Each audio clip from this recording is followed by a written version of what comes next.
takut. Tidak usah takut. Iya, nggak usah takut. Walaupun dia pikir dia punya jawara dari mana, acukan saja. Ini Jawara maksudnya Banten. Iya, cuek aja.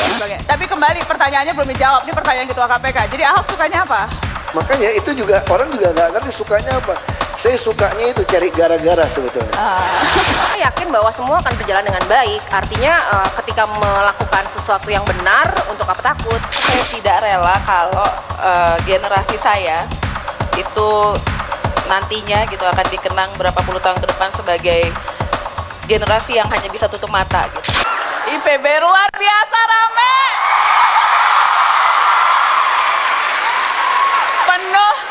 Penuh sampai atas, sampai di luar, sampai di ujung, sampai duduk-duduk di bawah.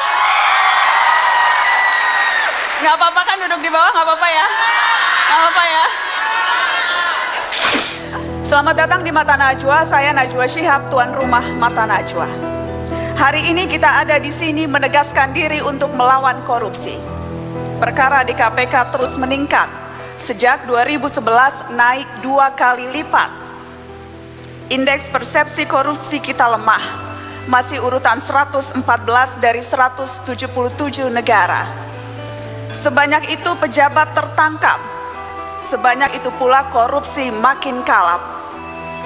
Korupsi birokrasi dan politik makin ramai dengan berbagai taktik. Masih bisakah kita merapatkan barisan, melawan korupsi yang kini dianggap kewajaran? Inilah Mata Najwa, generasi Mata Najwa on stage hadir spesial di Institut Pertanian Bogor. Pemirsa, korupsi adalah penyakit berbahaya.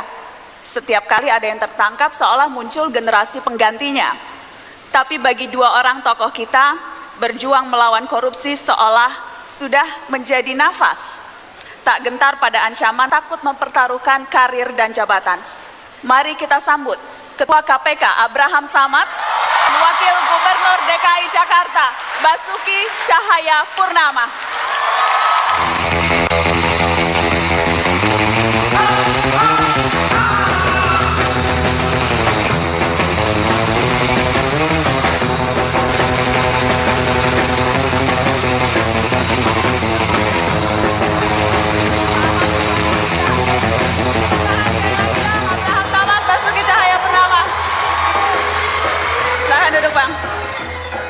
Sudah hadir di Mata Najwa, ada Ketua KPK dan juga ada Wakil Gubernur DKI Jakarta yang sebentar lagi, kalau tidak ada apa-apa, akan menjadi Gubernur DKI Jakarta.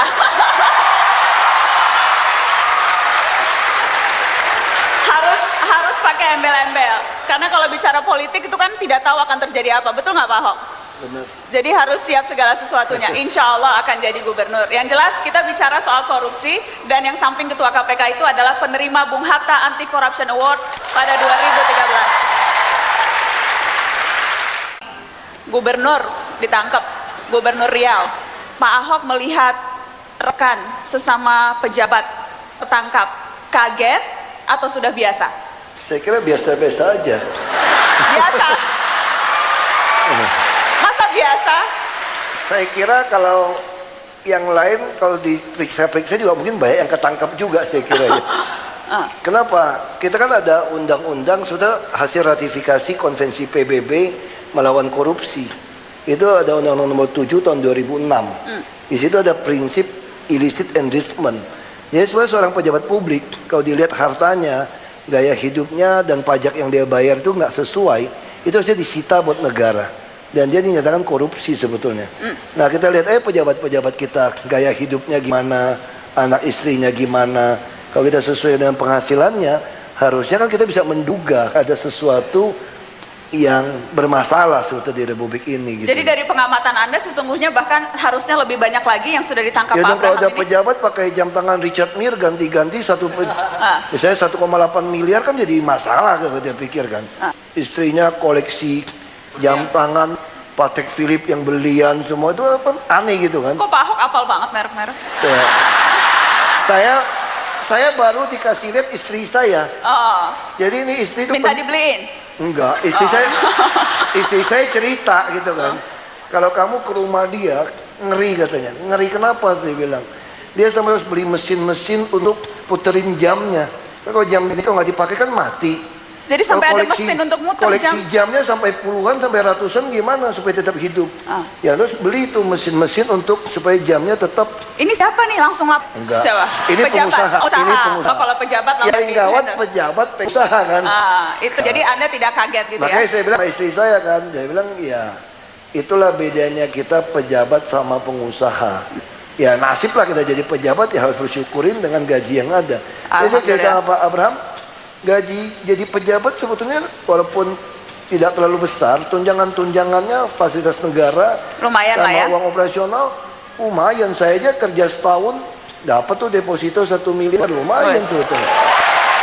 Uang semua tuh ya, dari gaji, Kan gaji hasil yang- marah-marah. Makanya Alhamdulillah, enak makanya banget. mahasiswa tuh mau jadi udah marahin orang dapat duit lagi, enak kan? Enak. Saya mau ke Ketua KPK.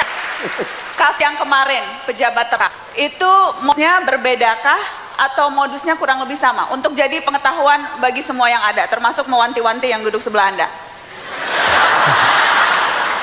Jadi hampir sama ya mengenai perizinan alih fungsi hutan. Jadi kemarin Gubernur Riau itu ditangkap sehubungan dengan menerima suap dari seorang pengusaha yang mempunyai kebun kelapa sawit 140 hektar. Tapi ternyata kebun itu berada di wilayah yang kita sebut hutan tanaman industri, artinya nggak boleh. Tidak boleh ditahan. Ya, oleh karena itulah dia minta supaya Dialihkan fungsinya. dialihkan statusnya menjadi APL gitu. Dengan kompensasi uang suap berapa miliar? Kurang lebih 2 M. 2 miliar. Iya. Oke. Itu jumlah yang biasa, standarnya suap tuh rata-rata 2 M gitu, atau biasanya yang paling besar selama ini tertangkap tangan Kalau KPK? saya lihat kemarin itu termasuk kecil ya. Kecil itu ya, Iya. 2 M ya. Padahal udah deposito marah-marah 2 tahun tuh. Termasuk Kecil ya? kecil ya, karena biasanya Rata-rata berapa sih Bang kita kalau nyuap-nyuap tuh? ya. Buat pengetahuan. Berapa? Jadi begini, ini menarik tadi yang disampaikan Pak Ahok, bahwa kenapa pejabat itu terjebak dengan perilaku korupsi? Karena sekali lagi bahwa pejabat ini rata-rata terjebak dengan kehidupan yang ingin hidup mewah, berlebih-lebihan. Oleh karena dia ingin hidup mewah, maka dia melakukan korupsi. Jadi orang-orang ini menurut saya tamak, serakah, ya, karena gaji mereka sebenarnya sudah mencukupi. Saya ingin bicara sesuatu yang ramai dibicarakan orang. Soal apa yang terjadi di DPR beberapa waktu yang lalu. Ketika akhirnya RUU Pilkada ditetapkan akan dilakukan oleh DPRD. Anda sejak awal begitu keras sampai mengeluarkan surat keluar dari partai yang mencalonkan Anda duduk menjadi wakil gubernur. Karena Anda betul-betul menolak keras RUU Pilkada dipilih oleh DPRD. Setelah kemarin melihat hasilnya seperti itu, apa yang terlintas di benak Anda? Ya yang terlintas di saya ya haknya rakyat dibajak dari sekelompok politisi.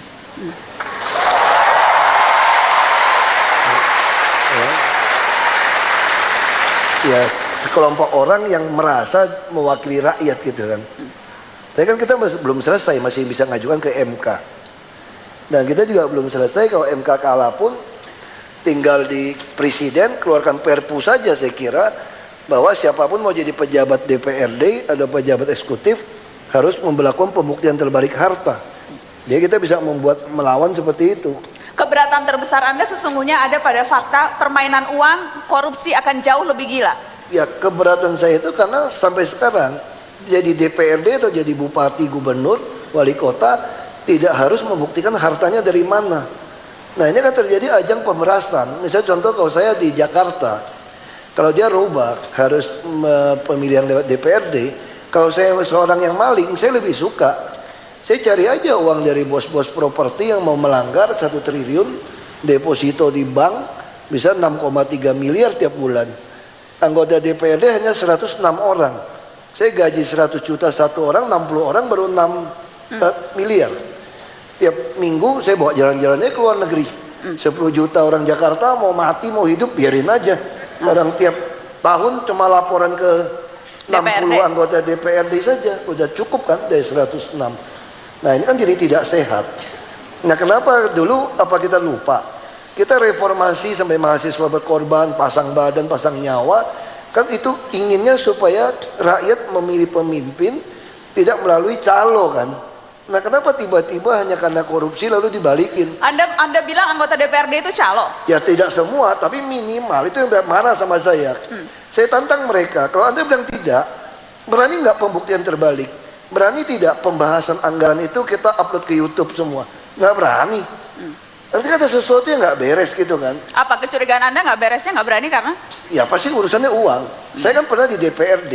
Saya tidak mengatakan semua DPRD itu brengsek. Saya di DPRD, saya di DPR RI. Tapi kenyataannya hari ini kita bisa merasakan lebih banyak yang tidak baik. Ada yang baik juga takut.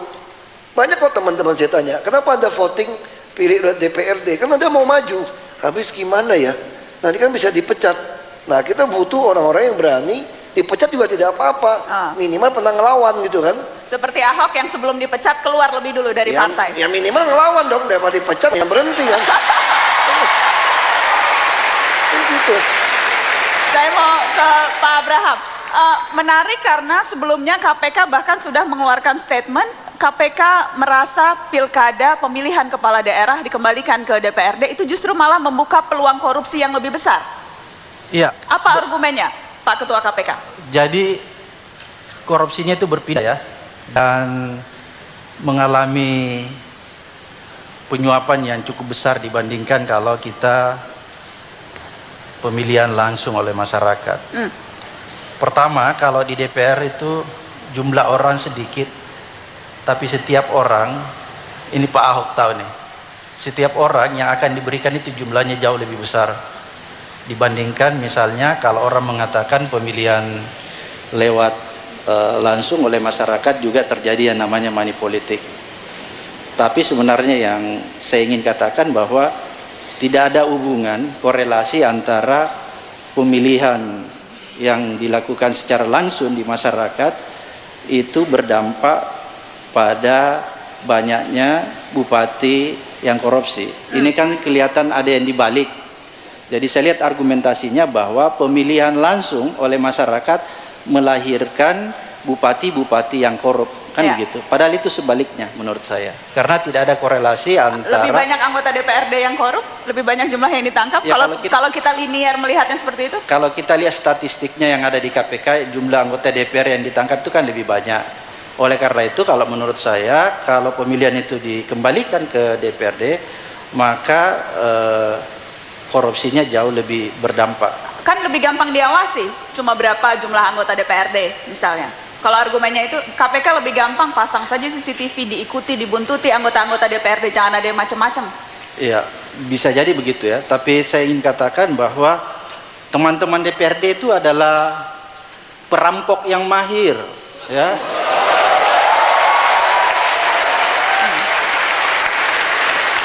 Jadi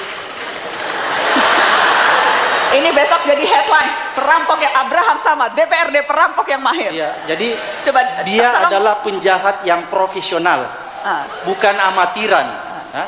Jadi bedanya seperti apa misalnya? Kalau penjahat profesional, kalau dia ingin melakukan kejahatan, maka dia sudah mengantisipasi semuanya. Mulai dari alat bukti, cara melakukannya, itu tidak akan mungkin dideteksi. Misalnya kalau dia ingin membunuh, maka pertama-tama dia akan memakai sarung tangan.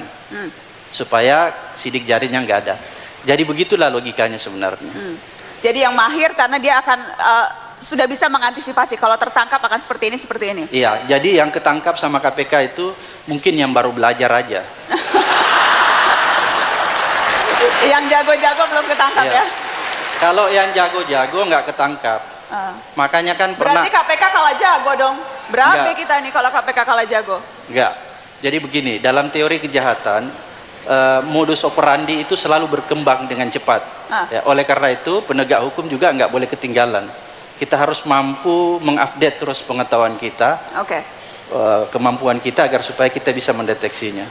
Jelas salah satu cara yang paling efektif Pak Abraham dan juga Pak Ahok untuk mengkampanyekan semangat anti korupsi dengan efektif tentunya juga menggerakkan tokoh-tokoh muda.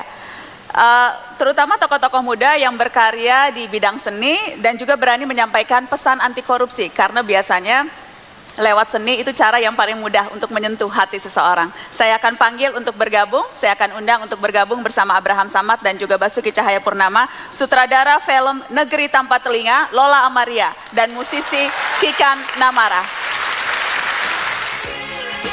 Yeay, tepuk tangan sekali lagi dong. Terima kasih sudah bergabung.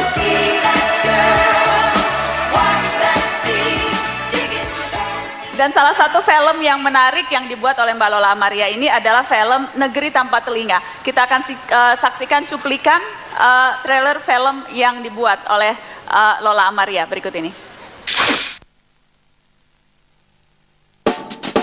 Kita katakan kepada masyarakat bahwa partai kita tidak hanya memikirkan soal kekuasaan atau politik. Proyek pembangunan bukit apa? Aduh, Bukit Kayangan. Sekarang mah lagi pesan tontonan daging dari luar negeri. Ini mah pantas sakit semua ini Ustadz. Kebanyakan nyindir ini. Ini sulit kemampu dibandingkan bertemu presiden.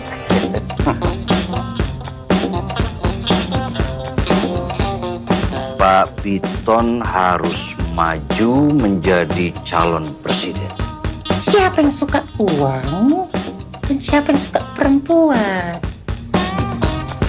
Aneh suka kelinci yang konvensional. Negeri Tanpa Telinga karya Lola Amaria. Ini sesungguhnya negeri kita kah? Negeri Tanpa Telinga ini atau hayalan Lola Amaria saja? Sebenarnya ini fiksi yang digabung dengan realita dan peristiwa yang ada. Jadi semua fakta dan tokohnya ada, tapi dibumbu-bumbui dengan fiksi. Tapi saya nggak mau menyebut itu siapa. Yang pasti setelah masyarakat nonton mereka akan tahu itu siapa. Jadi kalau nonton pasti bisa ketebak itu siapa. Anda riset serius khusus untuk bikin film ini? Sangat serius sejak 5 tahun yang lalu. 5 tahun risetnya? Abraham sudah nonton, sudah tahu ceritanya dari Asap, sudah hafal ya? Buka, ya. Saya udah launching filmnya. Sudah launching ketika itu. Pak Ahok pun sudah sempat diajak nobar ya? Iya, Pak Ahok kita ketemu di acara KPK waktu itu, kanal KPK. Kemudian saya ngobrol banyak dan saya bilang, Pak nonton dong film saya. Terus dia bilang, oke, hubungi saya. Langsung stafnya, saya kaget karena saya pikir hanya Pak Ahok aja. Ternyata seluruh Pemda DKI nonton dari mulai lurah, camat, deputi, seksi, semua nonton. Betul Pak Ahok? Memang sengaja semuanya diajak nonton oleh Ahok? Iya. Apa tujuannya? Itu saran dari Pak Bambang. Ya kata Pak Bambang bilang, saya ada 2 film, ada satu lagi film apa yang kisah istrinya agak ya rumah tangga lah, nuntutannya banyak, katanya ada 2 film. Cuma kan nggak mungkin nonton 2 film sekaligus. Ya udah kita putuskan nonton yang ini, ya kita sewa bioskop ya. Ya semua di absen, lurah, camat, kepala dinas gitu. Semua. Niat Anda apa ngajak mereka nonton supaya takut supaya atau supaya buat apa nih? Supaya kan manusia kan punya hati nurani ya. Kalau udah lihat begitu kan lama-lama kan bisa merasakan ya perasaan nggak enak gitu. Kalau nuraninya yang sudah kebal ya aku pecat aja. Ketika membuat ini, jujur deh, sempat ada rasa khawatir, takut, atau jangan-jangan sempat ada teror yang ganggu-ganggu nggak? Filmnya serem amat sesungguhnya, itu jangan-jangan yang namanya berasa sempat marah-marah ke Lola? Waktu skenario jadi sih nggak begitu ya, karena apa yang saya buat itu berdasarkan dengan semua yang ada, faktanya ada dan nyata. Jadi saya nggak terlalu takut. Kalau takut mungkin media lebih serem memberitakan semua itu, karena semua terinspirasi dari media. Nah, syuting segala macam semua lancar. Ketika jadi banyak pihak yang bilang, lo nggak takut ya? Nanti diteror, nanti ada orang yang nggak suka. Sebenarnya semua, saya yakin bahwa semua akan berjalan dengan baik. Artinya ketika melakukan sesuatu yang benar, untuk apa takut? Pak Ahok, itu kejadian nyata nggak ya kira-kira? Kisah-kisah seperti itu? Janji jujur loh. Setelah saya nonton sih, saya langsung bisa merasakan ya ini ya nyata. Makanya saya tanya, ini nyata apa? Menurut saya sih, cuma kan kita kadang nggak nyangka kan, kok bisa kayak gitu. Saya kan 2,5 tahun di dalam. Ada adegan film ini bagus banget, waktu susun anggaran dia langsung tanya, tenang sudah saya petakan yang tidak setuju sama mereka gitu ya. Yang suka uang sama yang suka cewek, semua udah diatur gitu. Yang bahaya kalau suka dua-duanya tuh. Ya, biasa sih satu paket itu sebenarnya. Ini tadi saya dikasih titipan pertanyaan nih. Ahok sukanya apa? Yang nanya ketua KPK loh. Itu pertanyaan teman-teman dulu. Dari saya jadi bupati, DPRD sampai DPR RI. Mereka selalu mengeluh. Maunya apa tuh si setan satu itu gitu. Jadi mereka berusaha cari tahu saya sukanya apa gitu. Jam tangan saya suka mobil. Saya suka mobil. Cuma kenapa saya nggak gila mau beli mobil? Kan banyak pameran mobil sama showroom kan. Jadi kalau ada mobil saya duduknya di depan kiri, depan, samping, belakang. Terus sekali-sekali test drive. Udah pulang, ya udahlah, udah pernah coba, udah deh, nggak apa-apa tuh. Ya udah nggak usah beli gitu. Ya jadi kita mesti tahu cara. Jadi caranya seperti itu ya, untuk menyalurkan hobi, tidak perlu beli. Iya. Caranya irit juga, datang ke pameran, kemudian coba mobilnya dan sebagainya. Tapi kembali, pertanyaannya belum dijawab, ini pertanyaan ketua KPK. Jadi Ahok sukanya apa? Makanya itu juga, orang juga nggak ngerti sukanya apa. Saya sukanya itu cari gara-gara sebetulnya.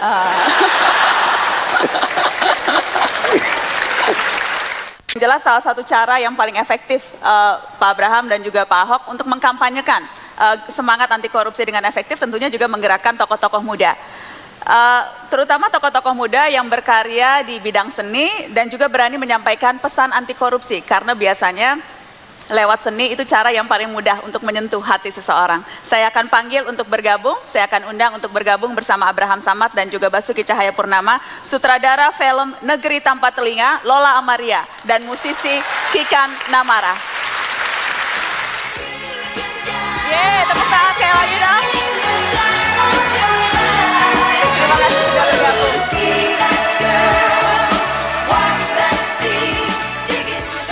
Dan salah satu film yang menarik yang dibuat oleh Mbak Lola Amaria ini adalah film Negeri Tanpa Telinga. Kita akan saksikan cuplikan trailer film yang dibuat oleh Lola Amaria berikut ini. Kita katakan kepada masyarakat bahwa partai kita tidak hanya memikirkan soal kekuasaan atau politik. Proyek pembangunan bukit apa? Aduh, Bukit Kayangan. Sekarang mah lagi pesan tontonan daging dari luar negeri. Ini mah pantas sakit semua ini Ustadz. Kebanyakan nyembir ini. Lebih sulit ketemu dibandingkan ketemu presiden.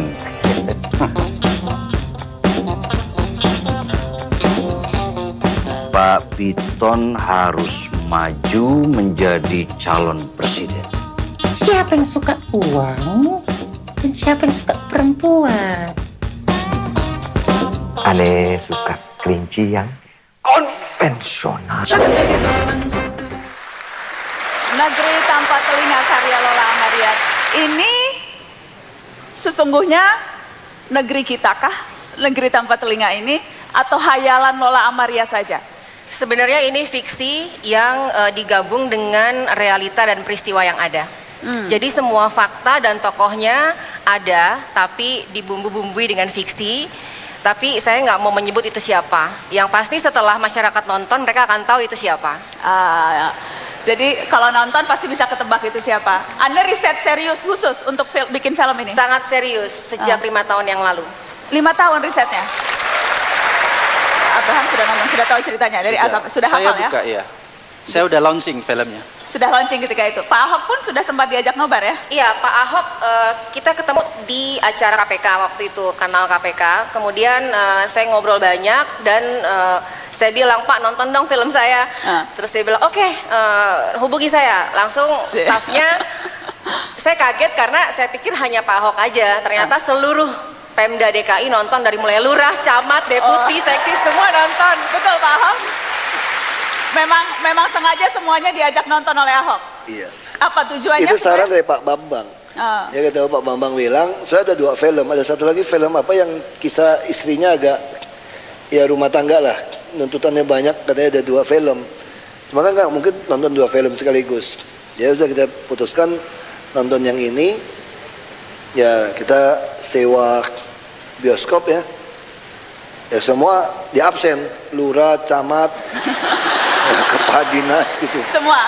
Niat Anda apa ngajak mereka nonton? Supaya Iya, takut supaya atau kan supaya buat apa nih? Supaya kan manusia kan punya hati nurani ya. Kalau udah lihat begitu kan lama-lama kan bisa merasakan ya perasaan nggak enak gitu. Kalau nuraninya yang sudah kebal ya aku pecat aja. Ketika membuat ini, jujur deh, sempat ada rasa khawatir, takut, atau jangan-jangan sempat ada teror yang ganggu-ganggu nggak? Filmnya serem amat sesungguhnya, itu jangan-jangan yang namanya berasa sempat marah-marah ke Lola? Waktu skenario jadi sih nggak begitu ya, karena apa yang saya buat itu berdasarkan dengan semua yang ada, faktanya ada dan nyata. Jadi saya nggak terlalu takut. Kalau takut mungkin media lebih serem memberitakan semua itu, karena semua terinspirasi dari media. Nah, syuting segala macam semua lancar. Ketika jadi banyak pihak yang bilang, lo nggak takut ya? Nanti diteror, nanti ada orang yang nggak suka. Sebenarnya saya yakin bahwa semua akan berjalan dengan baik. Artinya ketika melakukan sesuatu yang benar, untuk apa takut?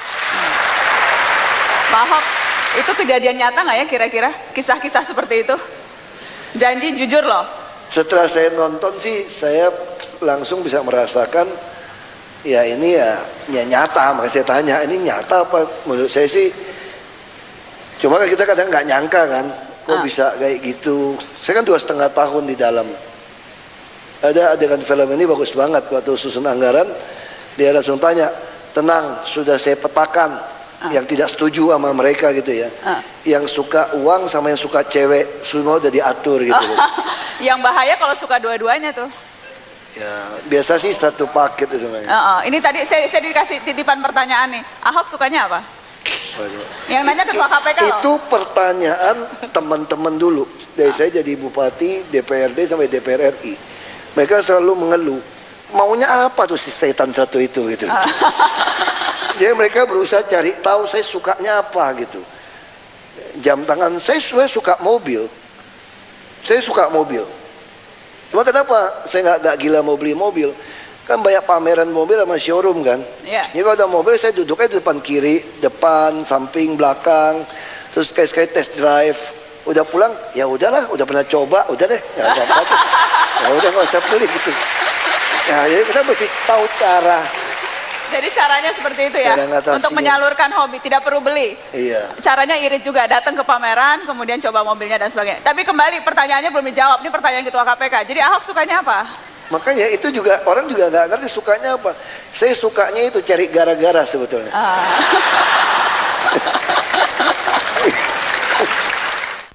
Ada satu lagi cuplikan film yang menarik. Ini cerita soal dukun dan korupsi. Kita lihat cuplikan sama-sama.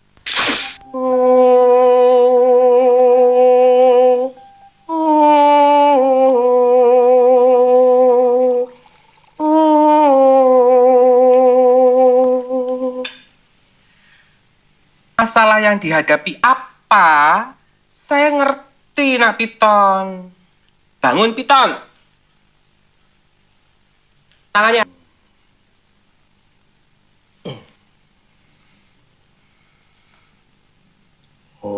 Oh, cincinnya selalu dipakai, Nak Piton. Iya. Karena saya sudah mengisinya. Dan cincin itu akan melindungi Nak Piton dan membungkam teman-teman Nak Piton yang akan mencelakakan Nak Piton. Pak Ahok, di Bangka, di Belitung, dukunnya jago-jago nggak? Jago nggak jago saya tidak tahu. Dukun datang ke rumah, ludah-ludah di rumah. Meludah di rumah Ahok. Kasih air, terus saya intipnya dari jendela kan.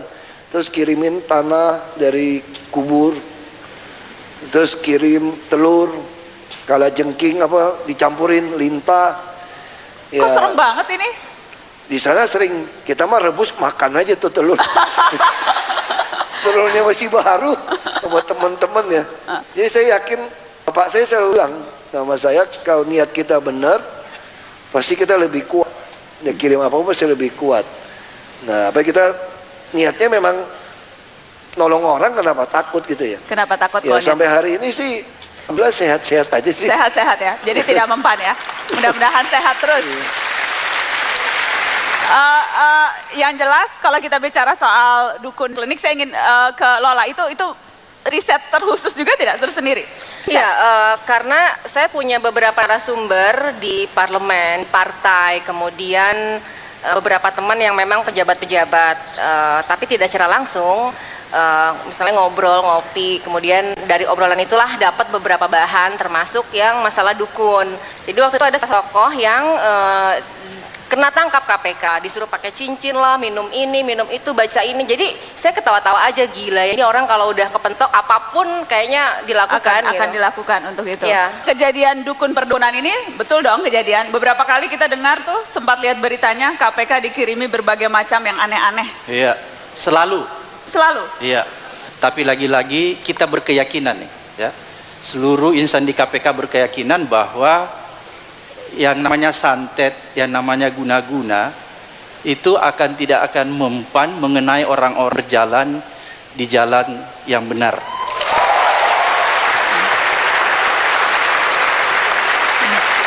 Karena orang-orang yang berjalan yang benar itu akan diridhoi oleh Allah Subhanahu wa Ta'ala. Oke.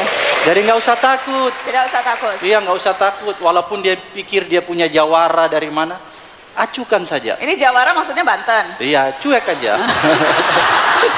Kalau tadi Lola berkarya lewat apa yang memang ia lakukan lewat film, Kikan juga melakukan sesuatu sesuai dengan jalurnya, sesuai dengan keahliannya. Anda membuat lagu khusus untuk KPK. Betul. Betul ya? Kenapa mau? Dibayar berapa sama Abraham Samad? Kenapa mau? Sebetulnya tidak harus mau ya, sebetulnya. Tapi saya rasa saya tidak rela kalau generasi saya itu nantinya itu akan dikenang berapa puluh tahun ke depan sebagai generasi yang hanya bisa tutup mata gitu. Saya nggak mau dikenang,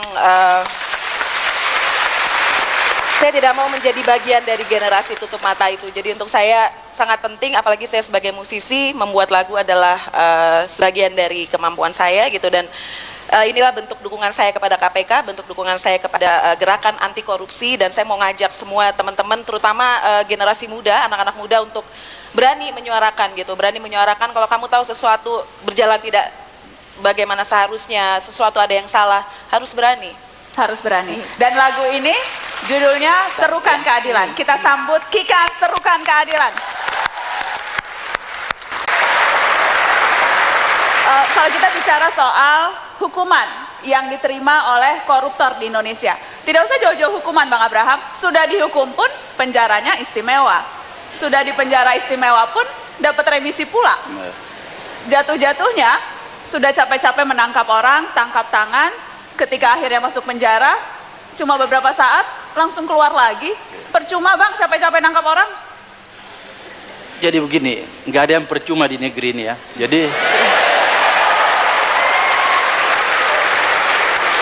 Jadi pertama bahwa putusan itu kan sudah bukan kewenangan KPK.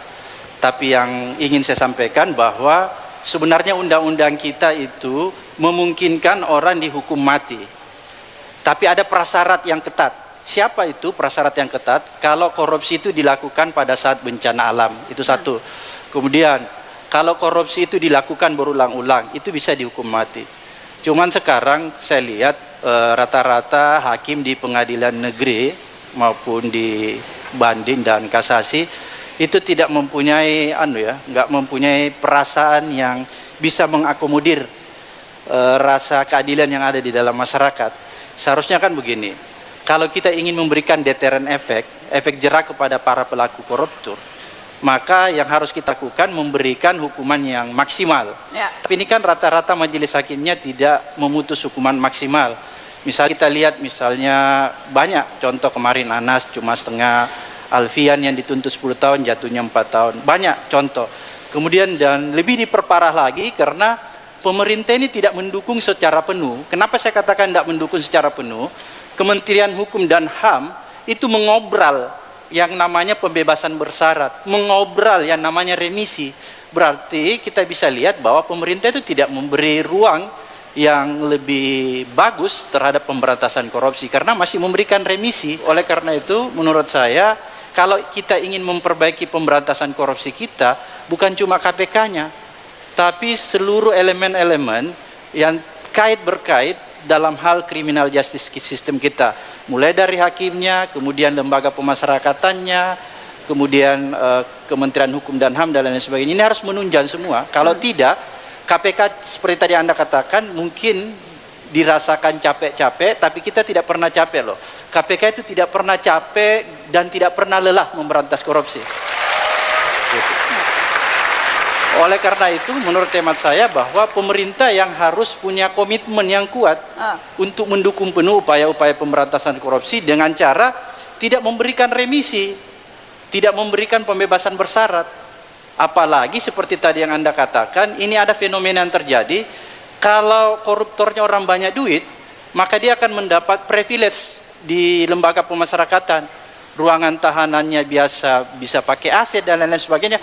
Bahkan pernah kita lihat ya, kita pernah survei sekali, ada seorang narapidana atau katakanlah terdakwa yang masih dalam keadaan status terdakwa, itu ditahan di luar, bukan di rutan KPK, itu dia tidak pernah tidur di lembaga pemasyarakatan. Jadi pada saat apel, itu dia hadir, jadi pada saat diperiksa dia hadir. Selesai diperiksa, apel, orang itu pulang ke rumahnya tidur. Kapan dia datang? Besok paginya ketika lagi. Jadi ketika apel dilihat masih ada lagi. Padahal sebenarnya dia nggak ada di lembaga pemasyarakatan. Inilah praktek-praktek yang menurut saya tidak memberikan iklim yang kondusif bagi pemberantasan korupsi. Itulah sebabnya KPK sangat concern ya membuat rumah tahanan sendiri. Karena kalau KPK punya rumah tahanan sendiri, kita bisa kontrol 1 kali 24 jam sehingga tidak bisa ada ruang-ruang terjadinya kolusi antara yang petugas dengan para tahanan. Itu tidak bisa. Beda misalnya kalau di rumah tahanan luar, itu bisa terjadi demikian karena sistem kontrolnya yang tidak ketat. Oleh karena itulah concern KPK, kita ingin membangun rumah tahanan sendiri. Tapi lagi-lagi dalam undang-undang ketika kasus itu sudah ingkrah, ya, sudah putus berkekuatan hukum tetap, itu kewajiban KPK tidak lagi menahan orang di rumah tahanan KPK, tapi harus diserahkan ke lembaga pemasyarakatan yang ada di Sukamiskin. Oleh karena itulah sebenarnya ya ini menjadi konsentrasi pemerintahan baru ke depan untuk bisa membenahi semua ya. Jadi karena KPK tidak bisa bekerja sendirian. KPK tidak bisa sendiri. Jadi untuk mengukur kalau kita bisa bilang KPK itu berhasil, kalau misalnya polisinya sudah bagus, kejaksanya sudah bagus, pengadilannya sudah bagus, lembaga pemasyarakatannya sudah bagus. Kalau ini sudah bagus, maka KPK baru boleh dikatakan berhasil. Itu sebenarnya indikatornya. Kalau gitu boleh dong saya tanya. Kalau yang lainnya, supaya yang lainnya bagus juga, kalau Abraham Samad diminta jadi jaksa agung? Saya pikir begini. Mau tidak? Saya pikir begini, masih banyak orang-orang yang lain yang mungkin lebih bagus daripada saya, yang kita beri kesempatan dulu lah untuk kita menguji apakah dia mampu membenahi kejaksaan atau tidak. Karena menurut saya karena nama Anda kerap disebut untuk bisa memperkuat jajaran pemerintahan menjadi jaksa agung. Ya, itu menjadi sesuatu perhatian kita juga untuk memperbaiki kejaksaan agung dan kepolisian. Tapi lagi-lagi saya ingin katakan begini, kalau di KPK itu kan kita bisa nangkap menteri sampai presiden. Kalau di Kejaksaan Agung bisa nggak itu dilakukan? Saya mau kasih kesempatan bertanya. Wah, semuanya mau bertanya. Yang cepat di mata saya, yang paling cepat, ya. Nama saya Holifatin Artika. Saya mau bertanya kepada Bapak Ahok. Fakultas mana, Holifah? Fakultas Ekonomi Manajemen. Baik, terima kasih. Saya mau bertanya kepada Pak Ahok. Saat kita menjadi mahasiswa itu, kita punya niat, punya tekad untuk menjauhi korupsi, untuk memakmurkan bangsa. Nah, bagaimana sih seharusnya kita itu menjaga kekonsistenan itu saat kita sudah menjadi pejabat? Terima kasih. Terima kasih. Baik, dijawab dulu. Saya minta dijawab dulu oleh Pak Ahok. Nah, saya percaya tidak ada siapapun yang imun.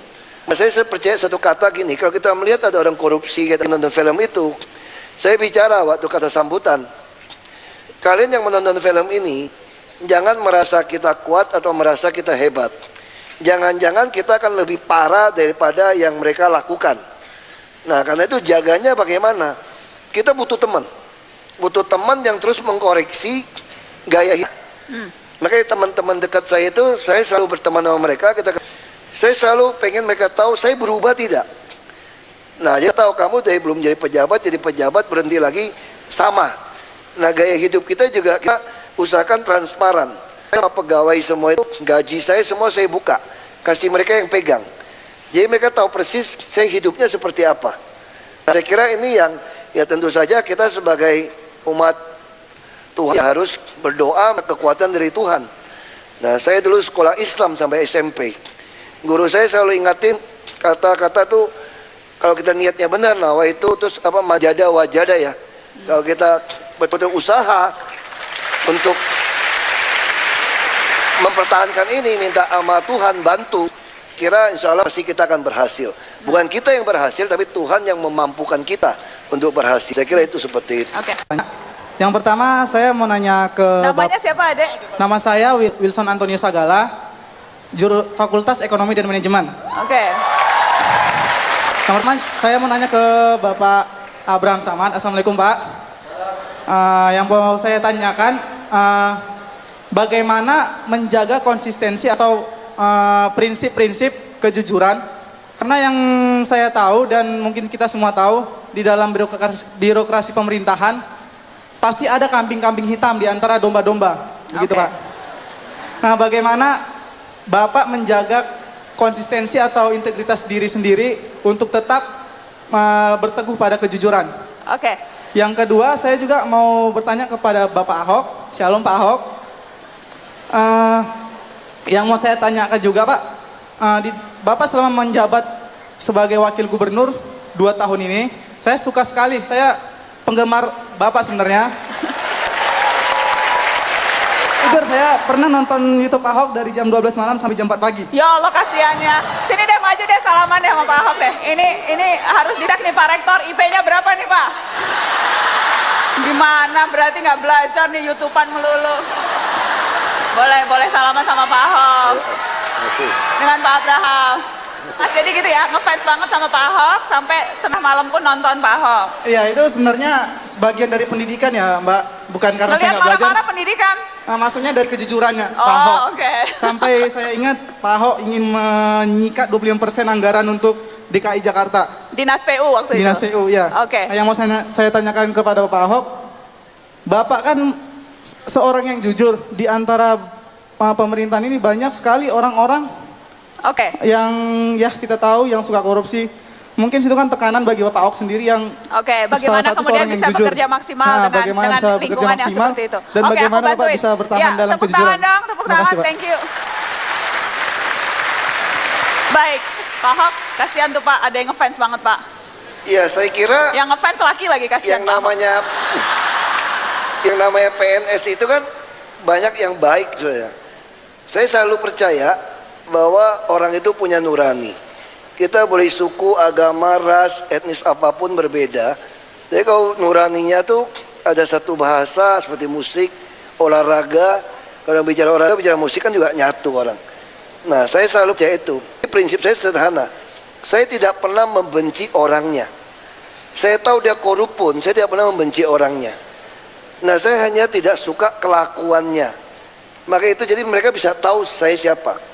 Misalnya contoh, kadang-kadang pejabat di DKI kan yang kaya-kaya ya. Mereka rata-rata pakai jam tangan tuh mewah misalnya gitu. Begitu rapat kan taruh gini kan rapat kan. Mata saya kan cepet iseng aja pengen tahu jam apa gitu ya. Begitu saya lihat dia sadar, langsung dia begini sepanjang rapat. Dia udah simpen. Ya saya pikir saya tidak langsung menegur, marahin dia gitu. Saya mengerti lah kondisi mereka seperti apa, makanya saya ngajak sama-sama kita kurangin gitu. Gaji kita lagi mau naikkan untuk yang pelayanan terpadu 1 pintu. Nah, karena saya selalu percaya orang kalau sampai nggak cukup pun bisa nyolong. Tapi jangan nyolong karena keserakan lama-lama. Jadi saya selalu sampaikan kepada mereka itu. Jadi mereka lama-lama ngerti. Saya kira di DKI kalau disurvei ya mungkin 50% lebih oke kok sama saya. Nggak semua nggak suka sama saya gitu. Saya makan minum itu PNS yang siapin loh. Sopir saya juga PNS, yang jaga rumah saya juga PNS. Saya makan minum saya semua PNS. Saya lakukan 2 tahun. Kenapa? Saya yakin mereka bisa lihat muka kita, bahwa kita itu sebenarnya punya hati, untuk sama-sama membantu mereka keluar dari lingkaran permainan seperti ini. Jadi cara saya seperti itu sih. Jadi sekali lagi rumusnya sederhana, saya tidak khawatir jabatan saya hilang, saya tidak khawatir tidak populer, saya juga tidak pernah membenci orang, saya hanya marah benci kepada kelakuannya. Orangnya enggak, saya sayang, saya pengen dia berubah. Itu seperti itu. Tepuk tangan buat Pak Ahok. Terima kasih Pak Ahok. Pak Abang Abraham. Ya, pertama konsistensi ya. Sebenarnya sikap perilaku orang itu bisa terbawa sejak pendidikan di keluarga. Ya. Kemudian beranjak ke pendidikan formal. Jadi keteladanan itu ada pada orang tua. Oleh karena itulah orang tua harus mampu memberikan keteladanan kepada anak-anaknya agar supaya anak-anak itu tumbuh secara konsisten. Sebenarnya yang ingin saya sampaikan buat adik-adik saya, anak-anak saya yang hadir di tempat ini, bahwa betapa pentingnya orang tua memberikan peranan yang cukup signifikan untuk membangun nilai-nilai anti korupsi di dalam rumah tangga itu. Karena itulah yang menjadi tauladan, itulah yang akan membentuk karakter anak itu sampai besar. Saya berpikir mungkin kalau tidak ada kejadian seperti yang antara saya dengan ibu saya, mungkin saya tidak akan pernah jadi ketua KPK. Tidak akan jadi KPK. Ingin mengingatkan kepada adik-adiknya bahwa janganlah kita bersikap permisif, skeptis dan apatis. Karena skeptis dan apatis itu membuat kita tidak melakukan sesuatu. Oleh karena itu kita harus melakukan sesuatu untuk membenahi negeri ini. Itu yang pertama. Kemudian yang kedua, saya ingin menghimbau kepada adik-adikku sekalian, marilah kita menghindari kehidupan yang serba hedonis, pragmatisme, konsumeristik. Karena kehidupan yang konsumeristik, pragmatisme, hedonis, itu yang akan membawa kita kepada perilaku-perilaku yang korup. Ya. Oleh karena itu, sekali lagi, marilah kita hidup dengan cara yang sangat sederhana, dan marilah kita hidup sebagai orang Indonesia yang asli. Ketua KPK Abraham Samad. Pak Basuki Cahayapurnama, closing statement dari Anda. Apa ada atau adakah ide untuk teman-teman yang hadir di sini, untuk yang menyaksikan Mata Najwa dimanapun mereka berada, apa ya, agar bisa bernyali seperti Ahok? Kita gini, kita jangan selalu berpikir bahwa hanya kita yang berjuang sendiri. Kalau kita berpikir hanya kita yang berjuang sendiri, pasti kita akhirnya akan putus asa dan sama dengan mereka. Tapi kita harus yakin masih ada jutaan orang di Indonesia yang mau melawan korupsi, mau pasang nyawa sekalipun untuk mewujudkan keadilan sosial. Nah, kalau kita berpikiran seperti itu, maka kita jadi semangat, dan kita cuma belum ketemu, belum kenalan saja. Nah, itu yang paling penting. Yang kedua, definisi orang yang kaya raya itu adalah orang yang memiliki semua yang kita butuhkan, bukan semua inginkan. Nah, kalau kita bisa berprinsip seperti ini, mungkin kita negara minimal 5 besar dunia 2045. Kalau kita semua yakin bersama.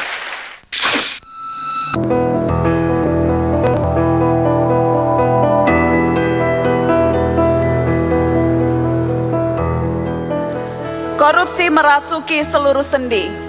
KPK sendirian tidak akan cukup berarti. Selama struktur menghamba harta benda, pejabat bagus pun bisa terseret celaka. Penegak hukum harus dipulihkan. Pada merekalah pemberantasan korupsi diamanatkan. Warga yang menolak berkompromi, melawan korupsi mulai dari diri sendiri.